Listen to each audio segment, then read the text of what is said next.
गं गणपते नमः। जय मां लक्ष्मी। दोस्तों, आज मैं आपको प्रदोष की व्रत कथा सुनाने जा रही हूँ, क्योंकि इस बार पौष के महीने में ये व्रत मंगलवार को पड़ रहा है, इसीलिए इसको भौम प्रदोष या मंगल प्रदोष का व्रत भी कहा जाता है। सूत जी बोले, अब मैं मंगल त्रयोदशी प्रदोष व्रत का विधि विधान कहता हूँ।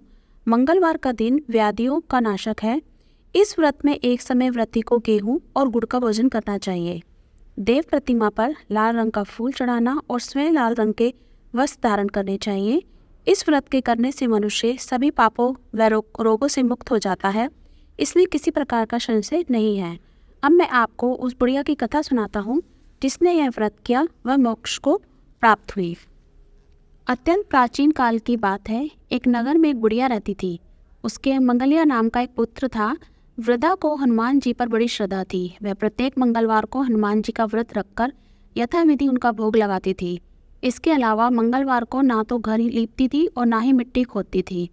इसी प्रकार से व्रत रखते हुए जब उसे काफ़ी दिन बीत गए तो हनुमान जी ने सोचा कि चलो आज इस वृद्धा की श्रद्धा की परीक्षा करें। वे साधु का वेश बनाकर उसके द्वार पर जा पहुँचे और पुकारा, है कोई हनुमान का भक्त जो हमारी इच्छा पूरी करे। वृद्धा ने पुकार सुनी और बाहर आ गई और पूछा कि महाराज क्या आज्ञा है। साधु वेशधारी हनुमान जी बोले, मैं बहुत भूखा हूँ, भोजन करूँगा, तो थोड़ी सी जमीन लीप दे। वृद्धा बड़ी दुविधा में पड़ गई। अंत में हाथ जोड़कर प्रार्थना की, हे महाराज, लीपने और मिट्टी खोदने के अतिरिक्त जो काम आप कहें मैं करने को तैयार हूँ। साधु ने 3 बार परीक्षा कराने के बाद कहा, तू अपने बेटे को बुला, मैं उसे औंधा लेटाकर उसकी पीठ पर आग जलाकर भोजन बनाऊंगा। वृद्धा ने सुना तो पैरों तले की जमीन खिसक गई, मगर वह वचन हार चुकी थी। उसने मंगलिया को पुकारा और साधु महाराज के हवाले कर दिया, मगर साधु ऐसे ही मानने वाला न थे। उन्होंने वृद्धा के हाथों से ही मंगलिया को उल्टा लिटाया और उसकी पीठ पर आग जलवाई। आग जलाकर दुखी मन से वृद्धा अपने घर के अंदर जा घुसी।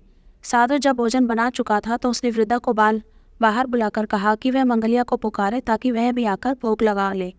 वृद्धा आंखों में आंसू भरकर कहने लगी, अब उसका नाम लेकर मेरे हृदय को और ना दुखाओ। लेकिन साधु महाराज ना माने तो वृद्धा को भोजन के लिए मंगलिया को पुकारना पड़ा।